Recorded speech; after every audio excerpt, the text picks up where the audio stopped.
A very good morning to dear students. So the next genus of our fungus is Pythium.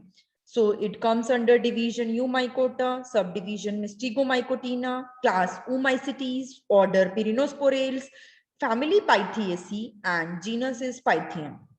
This genus includes around 92 species. Majority of them grow in soil as saprophytes or in mycorrhizal association. Some are aquatic saprophytes, whereas other may be weak parasites of aquatic plant and animals, means they survive on aquatic plants and animals. The very common feature of this Pythium is that it causes a disease, which is very serious disease in plants, that is damping off or foot rot or fruit rot, root rot disease. What is damping off disease of seedlings? It is the most common disease of seed beds, and especially those plants that are growing in nurseries, which is caused by Pythium dibarinum, Pythium affinedaermatum, Pythium ultimum, Pythium erinomanes. The most common species is Pythium dibarinum, which causes damping off. Which disease? That is caused in tobacco plant, tomato, mustard, chilies, cress seedlings. Now, what are the symptoms of this disease? The damping off, it may be pre-emergence or post-emergence. So this disease is basically of two types, pre-emergence and post-emergence. When in case of pre-emergence, damping off, the radicle and plumule, you know that the seed have radicle and plumule of the germinated seeds get rot and it killed before the actually seedling emerges above the ground. So in pre-emergence, radicle and plumule destroyed, they killed, they get rot, and finally seedling will not able to emerge above the ground.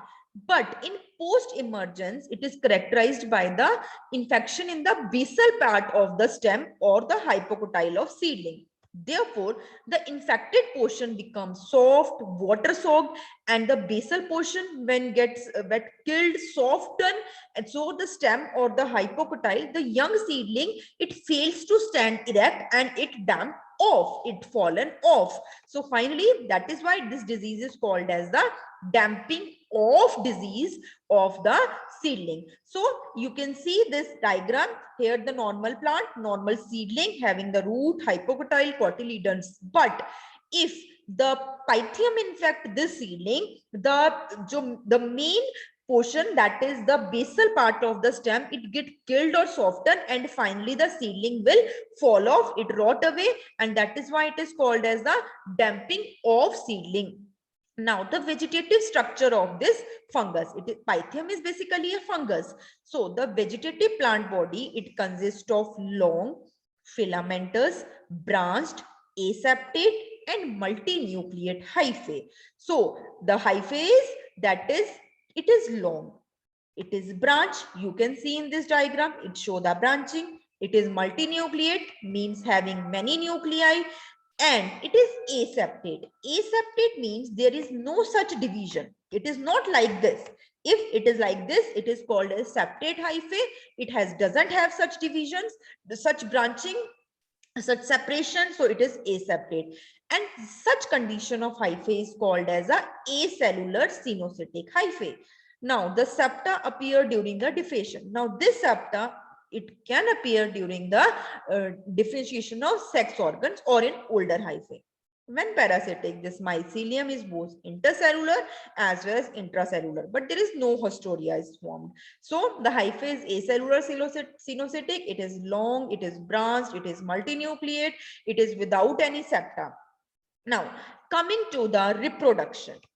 The reproduction occur by asexual and the sexual method. So we are going to study the asexual reproduction in the, that is Pythium. Asexual reproduction appears by means of zoospores.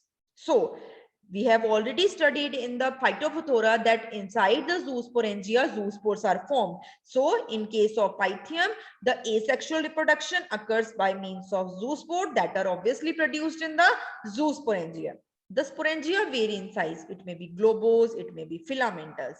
So you can see this is a zoosporangia. Zoosporangia have inside the zoospores. These are the biflagellated zoospores. Now, We are going to discuss about the development of sporangia. The sporangia develop terminally or intercalary. So this is the hyphae. It may develop terminally, means it can develop on the tip or intercalary on any vegetative hyphae under the humid atmosphere. They're not produced on special sporangiophore. As you have studied in the Phytophthora, there are the sporangiophores, but in case of Pythium, they are directly developed on the hyphae. There are no special sporangiophore. Usually the terminal sporangia are spherical or globose or intercalary. If it develop at the mid, that is intercalary, it may be filamentous, but the terminal sporangia is always the globose or the spherical. Now, the portion of hyphae destined to produce sporangium swell and enlarges in size, and the multinuclear protoplasm flow into the swelling, and finally the sporangia is formed. So you can see in this diagram, this is a hyphae having the swelling at the tip, and this tip become the sporangia of the Pythium. Now the mature sporangia. Each mature sporangia is globose, it is filamentous, it may be globose, it may be filamentous or irregular structure. Now, the sporangia behave as the zoosporangia. We have studied there is a hyphae, there is a stalk, there is a tip. At the tip, after the swelling, all the protoplasm with nuclei move inside the tip or the swelling and it becomes a sporangia. This globose type of sporangia behave as zoosporangia. Means zoosporangia will have the zoospores. Under the wet condition, the sporangia develop as apical beak-like extensions. The tip of beak gets softened and it develop a tube which elongate to form a vesicle. So see this in this diagram, you can see this is a hyphae, this is a zoosporangia. Now at the tip of the zoosporangia, you can see there is another structure, another spherical structure. This is called as a vesicle.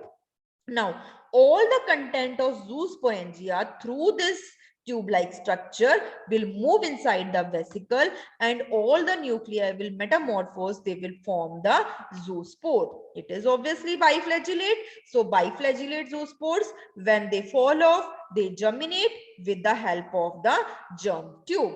They germinate with the help of germ tube. So this sporangia will have the vesicle at the tip. All the nuclei inside the vesicle will metamorphose into the zoospores, and these zoospores will liberated, they swim in all the direction, and when they finally they fall off and they withdraw its flagella and they secrete its own wall encysted and they germinate with the help of that is germ tube.